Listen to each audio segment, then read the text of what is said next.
Kembali kami datang bersyukur atas kesempatan yang Tuhan berikan hingga ibadah ini sempurna adanya. Ada pujian, ada doa, dan ada sabda Tuhan. Yang kami yakini firman Tuhan tidak hanya menguatkan kami, tapi firman Tuhan akan menyembuhkan hati kami yang luka. Firman Tuhan akan menyembuhkan semangat kami yang mulai kendor. Firman Tuhan juga akan menyembuhkan segala kepahitan kami. Oleh sebab itu, dalam waktu yang tidak lama ini, kami akan diberkati oleh sabda Tuhan. Maka Roh Kudus, bekerjalah sebebas-bebasnya di ruang hati kami, juga di ruang ini. Terpujilah nama Tuhan, kami berdoa dan menyambut firman-Mu hanya di dalam nama Tuhan Yesus. Mari sama-sama katakan amin. Amin. Silakan duduk Bapak Ibu, Shalom. Ya, mari kita buka Alkitab kita dari Kisah Para Rasul pasal yang keempat, ayat yang ke-32 sampai dengan ayat yang ke-37. Sebenarnya kalau waktu kita agak panjang, saya akan bacakan bersambung sampai ke pasal 5 ayat 1 sampai 11. Ada contoh terhadap dua orang yang memberi dan menahan berkat Tuhan. Saya baca dari Kisah Para Rasul 4 ayat yang ke-32 sampai dengan pasal 5 ayat yang ke-11. Agak panjang ya, Bapak Ibu bisa lihat di layar. Saya juga akan bacakan dalam Alkitab TB2. Cara hidup jemaat. Kumpulan orang yang telah percaya itu sehati dan sejiwa. Dan tidak seorang pun berkata bahwa sesuatu dari kepunyaannya adalah miliknya sendiri. Tetapi segala sesuatu adalah kepunyaan mereka bersama. Dengan kuasa yang besar, rasul-rasul memberi kesaksian tentang kebangkitan Tuhan Yesus. Dan mereka semua hidup dalam anugerah yang melimpah-limpah. Tidak ada seorang pun yang berkekurangan di antara mereka. Sebab semua orang yang mempunyai tanah atau rumah menjual kepunyaannya itu dan hasil penjualan itu mereka bawa. Stop dulu, saya pikir-pikir ini wah banget. Jual tanah, jual rumah. Karena naluri properti saya berbicara. Ini bukan masalah fee. Bukan. Fee itu penting ya. Fee itu penting, tapi jual rumah itu enggak murah. Jual tanah itu enggak murah. Kita ngapain pun supaya punya rumah di Jakarta, betul? Mau di tanah garapan pun orang bisa, yang penting punya rumah, di pinggiran kali pun. Tapi ini jemaat mula-mula ini mereka jual tanah dan jual rumah, luar biasa. Oke, nanti kita sambung. Kemudian ayat 36 saya baca. Ayat 35 kembali saya baca. Dan tidak ada seorang pun yang berkekurangan 34 di antara mereka, sebab semua orang yang mempunyai tanah atau rumah menjual kepunyaannya itu dan hasil penjualan itu mereka bawa. Dan mereka letakkan di depan kaki para rasul. Lalu dibagi-bagikan kepada setiap orang sesuai dengan keperluannya. Demikian pula dengan Yusuf yang oleh rasul-rasul disebut Barnabas, artinya anak penghiburan, seorang Lewi kelahiran Siprus. Ia menjual ladang miliknya, lalu membawa uangnya itu dan meletakkannya di depan kaki rasul-rasul. Itu it's good. Tapi bacaan kita selanjutnya ada contoh yang tidak baik. Dari Kisah Para Rasul 5 ayat 1 sampai 11. Saya baca, judulnya Ananias dan Safira. Ada seorang laki-laki bernama Ananias. Ia bersama istri, ini masih lanjutan ceritanya Bapak Ibu. Ia bersama istrinya Safira menjual sebidang tanah miliknya. Dengan setahu istrinya, ia menahan sebagian dari hasil penjualan itu dan sebagian lagi dibawa dan diletakkannya di depan kaki para rasul. Namun Petrus berkata, Ananias, mengapa hatimu dikuasai iblis sehingga engkau mendustai Roh Kudus dan menahan sebagian dari hasil penjualan tanah itu? Selama tanah itu tidak dijual, bukankah itu tetap kepunyaanmu? Dan setelah dijual, bukankah hasilnya itu tetap dalam kuasamu? Mengapa engkau merencanakan perbuatan itu dalam hatimu? Engkau bukan mendustai manusia, tapi mendustai Allah. Ayat 5. Ketika mendengar perkataan itu, rebahlah Ananias dan putuslah nyawanya. Semua orang yang mendengar hal itu menjadi sangat ketakutan. Lalu beberapa orang muda datang mengafani mayat itu, mengusungnya keluar dan pergi menguburnya. Ayat 7. Kira-kira 3 jam kemudian masuklah istri Ananias, tetapi ia tidak tahu apa yang telah terjadi. Kata Petrus kepadanya, katakanlah kepadaku, dengan harga sekiankah tanah itu kamu jual? Jawab perempuan itu, betul sekian. Kata Petrus, mengapa kamu berdua bersepakat untuk mencobai roh Tuhan? Lihatlah, orang yang baru mengubur suamimu berdiri di depan pintu dan mereka akan mengusung engkau juga keluar. Lalu rebahlah perempuan itu seketika itu juga di depan kaki Petrus dan putuslah nyawanya. Ketika orang-orang muda itu masuk, mereka mendapati dia sudah meninggal, lalu mereka mengusungnya keluar dan menguburnya di samping suaminya. Seluruh jemaat dan semua orang yang mendengar hal itu menjadi sangat ketakutan. Itulah firman Tuhan untuk kita baca dan renungkan bersama-sama, lalu untuk kita lakukan. Yesus berkata, yang berbahagia adalah setiap kita yang sudah mendengar firman Tuhan dan yang sudah memeliharanya. Hari ini tema kita adalah impactful living, hidup yang berdampak atau hidup yang berguna. Sesuai dengan teks ini, setelah mereka mendapat keselamatan dari Tuhan, lalu Roh Kudus dicurahkan. Tapi saya ingin balik ke belakang. Bapak Ibu berkumpul bersama pada waktu yang sama, lalu melakukan aktivitas yang sama, itu belum tentu memiliki kebersamaan. Saya ulangi kembali. Berkumpul bersama pada waktu yang sama, melakukan aktivitas yang sama, itu belum tentu melakukan kebersamaan. Sepakat? Oke, nanti saya kasih contohnya. Benar, karena waktu yang sama, tempat yang sama, dan kegiatan yang sama, itu hanya menyediakan kebersamaan bagi raga kita. Belum tentu ada kesatuan hati dan jiwa. Contoh umum dulu baru nanti masuk lebih spesifik. Contoh di pasar atau di ITC Fatmawati. Di pasar orang berkumpul bersama, berkegiatan yang sama, bahkan mungkin jual barang yang sama. Di los daging mereka jualan daging, betul? Di los sayur mereka jualan sayur. Tapi belum tentu memiliki kebersamaan, boro-boro bersama. Sebelahku jadi saingan gitu kan. Lu jual berapa daging? 105.000. Gue jual 95.000 ya, merusak harga pasar, betul kan? Belum tentu memiliki kebersamaan. Di ITC juga seperti itu. Los handphone, los tab, tukang servis.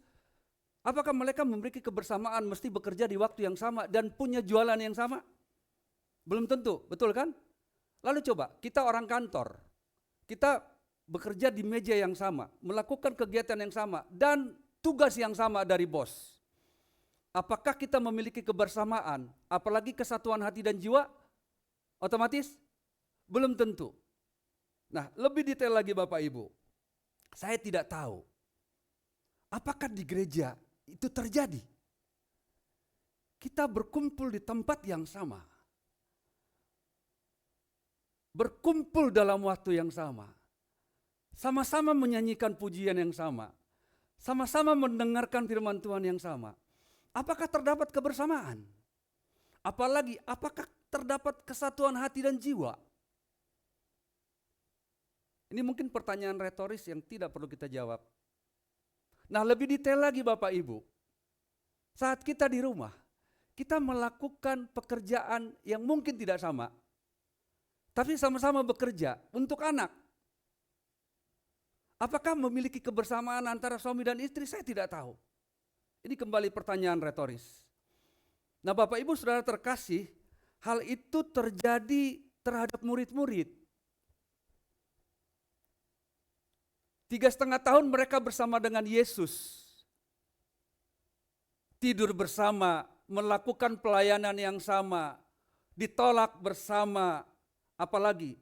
Dan banyak melakukan kebersamaan dengan Yesus. Tapi apa yang terjadi? Setelah Yesus ditangkap, disiksa dan disalibkan, ternyata murid-murid tidak memiliki boro-boro hati dan jiwa yang sama.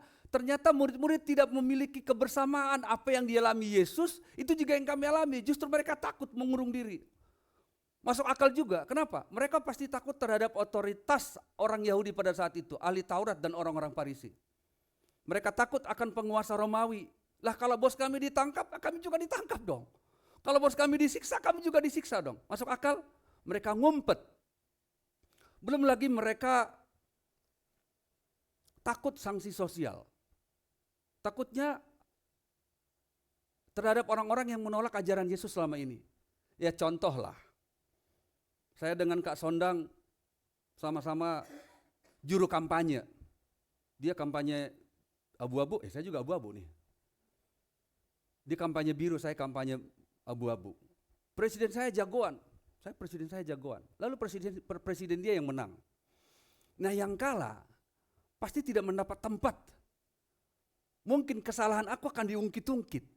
Itulah yang terjadi terhadap perasaan para murid ketika mereka berjumpa dengan orang-orang yang tidak sealiran dengan Yesus. Pasti kami dibully. Betul. Mereka ketakutan tidak hanya penguasa Romawi, mereka takut bukan hanya kepada otoritas agama Yahudi. Mereka takut juga terhadap tekanan sosial. Bahkan mereka kecewa dan putus asa karena mereka kehilangan sosok pemimpin, kehilangan sosok guru yang selama ini menuntun mereka. Hal inilah yang membuat para murid mengurung diri. Tapi pertanyaan, rasa-rasanya kebersamaan mereka selama 3,5 tahun itu hilang begitu saja Bapak Ibu. Apa yang terjadi di antara mereka selama 3,5 tahun ternyata tidak melekat. Saya dengan Kak Sondang udah mulai melekat nih. Dalam arti semakin sering ketemu, ya kan? Tapi bukan meeting tresno jalanin soko kulira loh, Bu. Bukan semakin, tapi tidak. Tapi ada kemistrian. Oh, kalau Kak Sondang ini karena dia latar belakangnya Katolik, lagu-lagu pujian ya kayak Kidung Jemaat, lagu-lagu lama. Beda dengan yang memang Pentakosta pure gitu, lagu-lagunya yang bra. Tapi saya semakin mengerti. Saya semakin menyadari. Nah pertanyaannya begini, kalau kita lihat kondisi para murid, kita lihat kondisi para orang percaya, lalu berbanding terbalik dengan keadaan bacaan kita. Lalu titik baliknya di mana? Nah coba buka Kisah Para Rasul 1 ayat 4. Titik baliknya sebenarnya ketika janji Tuhan dipenuhi. Coba saya baca. Pada suatu hari ketika ia makan bersama-sama dengan mereka, ia melarang mereka meninggalkan Yerusalem dan menyuruh mereka tinggal di situ menantikan janji Bapa yang demikian katanya, telah kamu dengar daripadaku. Ayat 5 boleh lanjut? Sebab Yohanes membaptis dengan air, tetapi tidak lama lagi kamu akan dibaptis dengan Roh Kudus. Tidak lama lagi terjadi pencurahan Roh Kudus. Oke, kita nangkap ini ya. Pencurahan Roh Kudus. Lalu kalau kita sekali lagi, saya ingin menggiring kita begini. Belum lama, selama Yesus ditangkap 3 hari sebelum bangkit, bahkan selama penampakan Yesus 40 hari, itu para murid belum on dengan situasi. Mereka masih ngumpet. Bahkan Thomas bilang begini, mana Yesus sudah bangkit. Selama aku tidak mencucukkan tanganku ke tangan Yesus yang katanya dipaku itu, aku tidak percaya bahwa Yesus sudah bangkit. Mereka belum on. Lalu sekali lagi, titik baliknya di mana sehingga ada keberanian untuk para murid bersaksi. Kalau kita baca pasal 4 itu ada konspirasi di mahkamah agama untuk menangkap Petrus dan Yohanes. Lalu Petrus dan Yohanes bersaksi dituntun oleh Roh Kudus. Membawa orang yang mereka sembuhkan di pasal 3 di Kisah Para Rasul. Nah, mahkamah agama tidak dapat menjerat mereka karena mereka berbicara dengan tuntunan Roh Kudus. Lalu titik baliknya di mana sebenarnya? Nah, ketika mereka tidak beranjak dari Yerusalem, maka di Yerusalemlah ada pencurahan Roh Kudus. Sejak mereka menerima pencurahan Roh Kudus, mereka sebelum bacaan kita ini, mereka semua berbahasa-bahasa seperti yang terjadi dalam Kisah Para Rasul 2. Dan tidak hanya itu, di dalam Kisah Para Rasul 2 ayat 41 sampai dengan 47, kejadian yang kurang lebih di dalam Kisah Para Rasul 4 ayat 32 sampai 37 sama. Cara hidup jemaat mula-mula. Itulah titik balik para murid, para rasul dan orang yang mengikuti Yesus itu. Dari orang yang menjadi takut, jadi orang yang tidak mau keluar, dari orang yang tidak mau berbuat apa-apa, tetapi mereka mengalami 2 hal besar. Yang pertama, adanya keberanian untuk keluar dari ketakutan, lalu memberitakan Injil. Itu yang pertama. Yang kedua, akibat janji Tuhan dipenuhi. Yang kedua, adanya keberanian untuk berbagi meski tidak banyak orang kaya. Karena dari beberapa artikel yang saya baca, hanya ada 10% orang kaya pada saat itu di Yerusalem. Termasuk orang-orang yang datang dari berbagai tempat, hanya 10%. 70% orang-orang miskin. Contohnya Lazarus. Kalau kita baca Lazarus di Lukas pasal berapa itu? Pasal 16 itu. Dia saking miskinnya itu, saking miskin dan miskinnya mentok. Tidak hanya tidak punya apa-apa, tapi dia tidak pernah, jarang makan. Nanti kita di rumah bisa baca kejadian Lazarus. Nah, kejadian yang berdampak ini punya dua hal. Yang pertama, keberanian untuk keluar dari rasa takut untuk memberitakan firman Tuhan, lalu keberanian untuk berbagi. Inilah yang mau kita renungkan pada hari ini Bapak Ibu. Hidup kita berimpact, berdampak, berguna. Bapak Ibu ternyata dipenuhi oleh Roh Kudus. Tidak serta-merta orang itu melakukan hal-hal spektakuler. Karena konotasi orang dipenuhi Roh Kudus, kenapa selalu berbahasa lidah?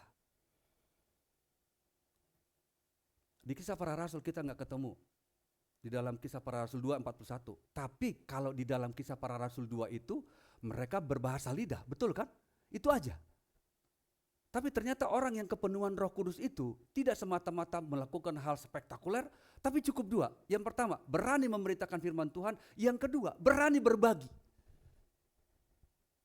Ini ciri-ciri orang yang dipenuhi oleh Roh Kudus. Tapi Pak Pendeta, memberitakan firman Tuhan kan bukan tugas saya. Yes. Tapi you boleh memberitakan firman Tuhan lewat cara hidup kamu. Tapi Pak Pendeta, saya mau berbagi apa? Saya tidak punya apa-apa. Betul, apa yang ada padamu? Nanti kita sampai ada satu ilustrasi tentang smiling, tentang tersenyum.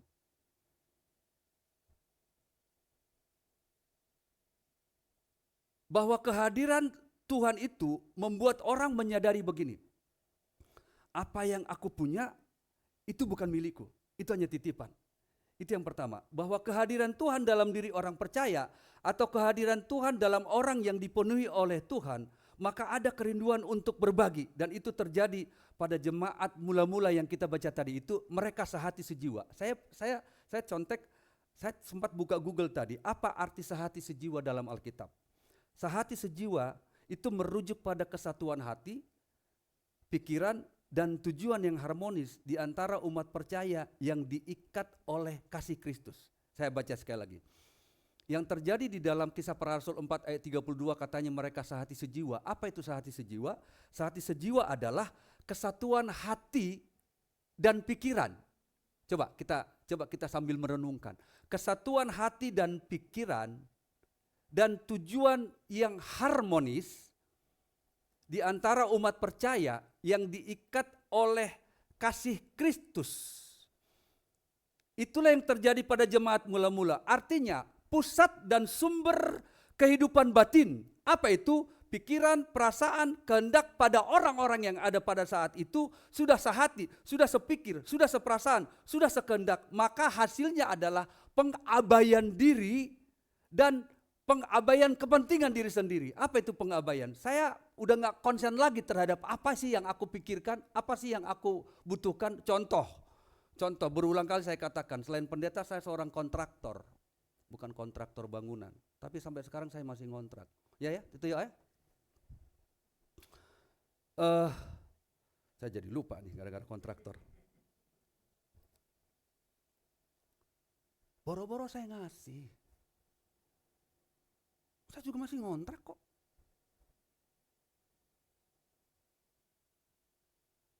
Itu belum pengabaian diri. Kita hitung-hitungan. Ada 2 juta lagi, 1,5 juta buat bayar kontrakan. Wah. Stop gak untuk pengabaian diri? Stop. Ada gak sehati sejiwa? 0. Tapi yang terjadi pada orang-orang pada saat itu, setelah disentuh oleh Roh Kudus, setelah dijamah oleh Roh Kudus, maka ada ikatan yang kuat satu dengan yang lain, lalu saling memiliki tanggung jawab. Ada kepekaan yang besar di antara satu dengan yang lain, dan hasil penjualan tanah mereka itu Itu mereka bukan begini. Aku jual rumah. Oke, saya jual rumah. Saya nggak simpan seperti Ananias dan Sapira. Enggak, saya jual rumah. Terus saya bilang, tolong didata dong, Pak RT, tolong didata berapa yang butuh. Tolong didata. Enggak.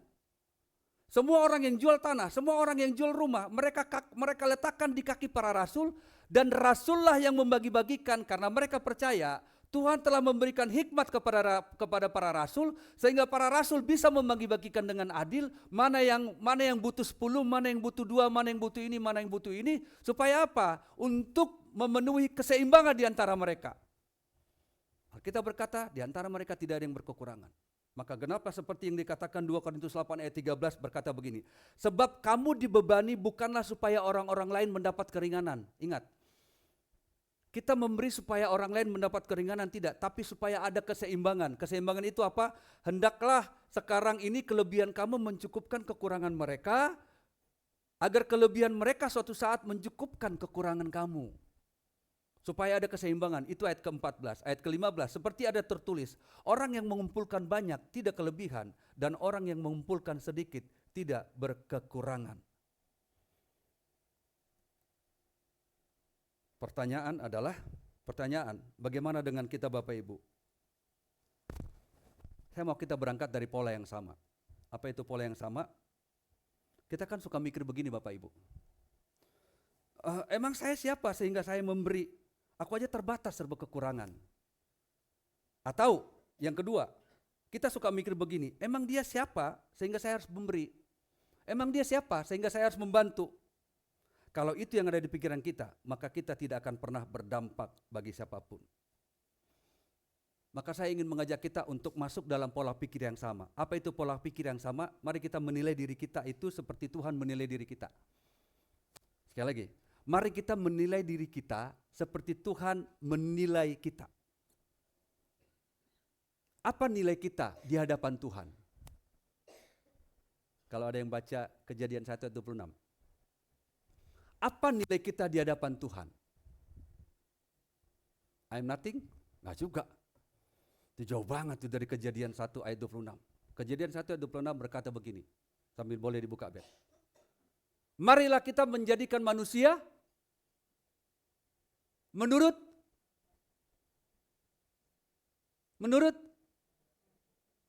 koma, terus ada lagi yang paling bagus. Supaya apa? Mereka berlebayangkan. Kalau kita tidak berangkat dari titik ini, dari pola pikirnya Tuhan, maka kita tidak akan pernah berimpact, berdampak dan berguna bagi sesama. Saya kan gak punya apa-apa. Uang sekolah anak saya belum bayar. Saya aja masih nyicil, saya udah gak kerja 3 bulan. Istri saya juga masih di PHK. Lalu kita berkutat. Hilang pengabaian diri.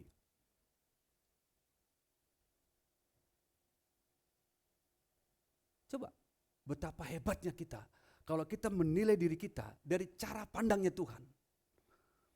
Jadi ini tidak berbicara tentang seberapa banyak hartamu, seberapa banyak depositomu, seberapa banyak yang kamu miliki sekarang. Tidak. Tapi seberapa jauh kita mengakui gambar dan rupa kita bukan seperti orang, tapi seperti Tuhan. Nah, kalau kita berdiri dan berangkat lalu bergerak dari pola pikirnya Tuhan, maka tidak ada kata entar ya, tarso. Tadi bacaan kita berkata begini, hendaklah terangmu bercahaya. Cahaya itu diletakkan di atas gantang supaya orang melihat. Lalu firman Tuhan berkata begini, kita harus murah hati sama seperti Bapamu adalah murah hati. Kan saya gak mungkin nanya lagi kepada kita begini, kamu sudah disentuh Roh Kudus belum? Saya gak mungkin tanya itu. Kamu sudah disentuh Roh Kudus belum? Saya gak mungkin tanya itu. Selama kita percaya kepada Yesus, Roh Kudus tidak akan sentuh kita. Karena Yohanes 16 berkata, Roh Kudus itu sudah tinggal di dalam kita. Jadi Roh Kudus itu gak keluar masuk, saat keluar kita disentuh, kita jadi orang baik. Enggak, Roh Kudus itu sudah ada di dalam kita. Jadi saya tidak perlu tanya itu lagi. Supaya apa? Supaya semangat berbagi ini menjadi gaya hidup kita, bukan musiman. Dapat? Sekali lagi, saya nggak perlu tanya lagi Bapak Ibu, sudah terima Roh Kudus, saya nggak perlu lagi. Karena Roh Kudus nggak pernah keluar masuk, kita aja yang bandel, kita aja yang nggak menggunakan dia. Pertanyaannya adalah, apakah kita tersentuh seperti Yoses atau Barnabas? Tidak seperti Ananias dan Safira. Mungkin Safira berpikiran seperti saya kadang-kadang begini. Saya kan kalau memberi pasti tanya istri, ngasih nggak mah? Ngasih nggak mah? Ya puji Tuhan, alhamdulillah. Istri selalu bilang begini, ya udah kasih aja. Seberapa? Ya kasih aja. Tapi kan besok, ya udah kasih aja, puji Tuhan.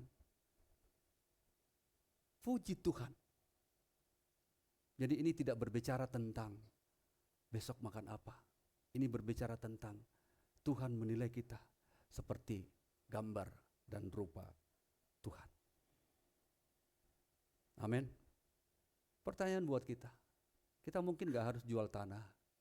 Ya beda lah ya, kondisi cuaca, kondisi alam, kondisi zaman dulu dan zaman sekarang cukup berbeda lah ya. Kita mengumpulkan orang, jangan-jangan mengumpulkan orang untuk memberi berkat. Kadang-kadang kalau itu Dian ngajak kita untuk pembukaan sambak gitu ya, itu antrinya minta ampun ya. Apalagi ada bos yang mau bagi-bagi karena ia sudah menjual separuh dari Jakarta Selatan gitu ya. Lalu ia akan membagi-bagikan masing-masing orang 10 juta gitu. Saya pikir antrinya itu tidak hanya orang miskin. Saya juga pasti ikut antri kalau pembagian 10 juta. Betul. Tapi itu tidak berbicara tentang seberapa banyak yang ada pada kita. Tapi seberapa kita mau hidup kita bermanfaat bagi orang lain. Mau seperti Yoses atau seperti Ananias dan Safira. Ananias dan Safira hanya meletakkan separuh dari hasil penjualan tanah mereka, lalu disimpan. Saya tidak tahu bagaimana cara mati mereka. Apakah sakaratul maut atau tiba-tiba tak. Ananias juga tadi tiba-tiba tak. Safira juga tiba-tiba tak, begitu aja. Saya takut. Saya setiap baca ini takut untuk pelit. Saya setiap baca ini takut untuk menyimpan yang jadi milik orang lain. Saya takut baca ini yang tadinya bukan hak Tuhan ya, yang harus dikembalikan kepada Tuhan, saya takut. Itu pertanyaan buat kita Bapak Ibu. Dan khotbah ini akan saya akhiri dengan satu ilustrasi. Ini true story, tapi kejadiannya di Amerika. Pada suatu kelas, sang dosen memberikan tugas kepada beberapa mahasiswa. Tugasnya hanya gampang. Tugasnya hanya smiling, senyum. Sembari saya mengajak kita untuk tersenyum dulu. Ya. Biar khotbahnya agak panjang. Bapak Ibu tahu nggak makna senyum? Dan Bapak Ibu tahu berapa otot yang dibutuhkan untuk tersenyum? Hanya 17 otot. Coba. Pak Niko, coba senyum Pak Niko. Asik. 17 otot. Tapi coba kita seperti saya. 43 otot. Lebih dari separuh. Logikanya mana yang lebih gampang? Senyum atau cemberut? Logikanya. Karena cuman 17 otot. Pada kenyataannya, apakah himpitan dunia membuat kita untuk tidak tersenyum? Nah, dosen ini memberikan tugas smiling kepada 3 orang. Ketika kalian tersenyum, lihat apa respon mereka, lalu tuliskan. Lalu sang ibu pulang, ternyata suaminya dan anak bungsunya udah menunggu di luar. Habis pulang dari kampus, mereka makan di restoran cepat saji. Saya pelit banget ya mengatakan apa itu restoran cepat saji. McD. Karena saya nggak dapat apa-apa dari McD. Mereka makan, mereka duduk, lalu istrinya antri. Biasa kan antrian itu nggak hanya 1 baris ya, antrinya 2 baris gitu ya. Apalagi kalau jam makan siang. Lalu ibu ini ngantri, tapi di sela-sela antrian, orang-orang pada nyingkir. Termasuk yang di sebelah dan agak depannya orang-orang pada nyingkir. Kenapa pada nyingkir? Belum ibu itu noleh ke belakang, hidung dia mencium satu bau yang sangat menyengat. Apa itu? Begitu dia menoleh, ternyata ada 2 orang gelandangan sedang antri. Padahal persis di belakang ibu itu. Ibu ini, oh iya. Lalu dia melihat ada 2 orang, satu badannya agak pendek, satu badannya agak tinggi, tapi orang ini seperti berkebutuhan khusus. Apa gerakan, bukan Parkinson, bukan, tapi ada kebutuhan apa ya, sakit-sakit badan begitulah. Dalam tatapan mata orang ini, dia melihat si ibu seperti memohon untuk tidak dihindari. Tapi itu hak orang. Lalu singkat cerita, si ibu berkata begini, silakan kalian duluan. Benar, 2 orang itu sambil yang pendek, terus tangan orang itu mengikuti yang pendek itu yang agak berkebutuhan khusus. Lalu mereka memesan hanya segelas kopi hangat. Lalu bapak itu mengeluarkan receh, koin-koinan, lalu dihitung pas, lalu mereka keluar. Si ibu tertegun melihat itu. Karena orang sebagian udah keluar, lalu mereka duduk di pojokan situ. Itu duduk, dari tadi pelayan cuma katakan, ibu pesan apa? Ibu pesan apa? Sampai 3 kali, tentu udah enggak, ibu pesan apa, ibu pesan apa? Pasti yang ketiga, ibu pesan apa? Pasti gitu kan? Ibu pesan apa? Lalu orang itu, si ibu mendatangi si mbaknya itu dan mengatakan, nggak tahu kenapa saya digerakkan oleh sesuatu yang tidak biasa. Maka saya pesan 3 bungkus. 2 untuk paket sarapan, 1 untuk paket besar. Singkat cerita, pesanannya tiba. Begitu pesanan tiba, lalu ibu ini berkata kepada pelayan, tolong antarkan paket besar itu ke suami dan anak saya. 2 paket sarapan itu saya yang handle sendiri. Lalu ibu itu pergi ke pojokan, orang-orang melihat. Begitu ibu itu pergi ke pojokan, dia tepuk tangan orang yang agak pendek itu, lalu orang itu melihat begini. Si ibu langsung berkata, ini sarapan buat kalian. Orang yang badannya pendek itu agak tertegun, antara percaya atau tidak. Semua orang menghindar, kok ibu ini datang dan memberikan sesuatu kepada kami. Si bapak itu tertegun dan mengatakan, Pak, terima ini. Saya tidak tahu siapa yang mendorong saya untuk memberi, tapi terima ini. Semua orang melihat. Ternyata suaminya juga ngintip. Suaminya ngintip. Waktu ibu ini berbalik, ibu ini nangis. Lalu ia berbalik, lalu ke meja suami dan anaknya. Suaminya berdiri, dan suaminya jemput istrinya, langsung peluk. Suami berkata begini, saya tidak salah memilih kamu, Ma. Sebenarnya bukan aku yang berjuang, tapi Tuhanlah yang mengutus Mama untuk Mama jadi istriku. Lalu mereka makan. Sembari mereka makan, orang yang selesai makan datang menjumpai ibu itu dan berkata, Bu, saya salut sama ibu. Saya salut sama ibu. Saya salut sama ibu. Nah, satu bapak berkata begini. Begitu selesai ibu itu makan, satu bapak menarik tangan ibu itu, lalu berkata begini, biarlah tangan ibu ini, nanti tanganku seperti tangan ibu, memberi saat semua orang menyingkir. Silakan Pak. Singkat cerita, ibu itu sampai di rumah lalu menulis kejadian itu. Begitu menulis kejadian itu, sang dosen, mereka di kelas lah, singkat cerita di kelas. Lalu dosen membaca semua tugas murid, dia tertarik dengan tulisan ibu itu. Dan dia berkata kepada ibu itu, bolehkah saya membacakan ini di kelas? Oh silakan, kata ibu itu. Lalu dosen itu membaca. Di sela-sela dosen itu membaca, ternyata tidak sedikit yang menangis. Tidak sedikit yang menangis. Bahkan orang yang duduk di sebelah ibu itu berpelukan. Saya salut, saya salut, saya salut. Coba kita hitung secara matematika. Berapa sih 2 paket sarapan di McD? Oh enggak, saya tidak mengecilkan harga 100.000. 100.000 buat 2 orang itu bisa makan sehari, betul, di warteg. Pesan nasi, Bu, banyakin kuahnya, Bu. Ya, kuah sop, ada bumbu rendang enggak? Bumbunya aja, kan enggak kehitung, bisa. Berapa sih? Ibu itu mungkin enggak kaya, tapi hatinya digerakkan oleh Tuhan.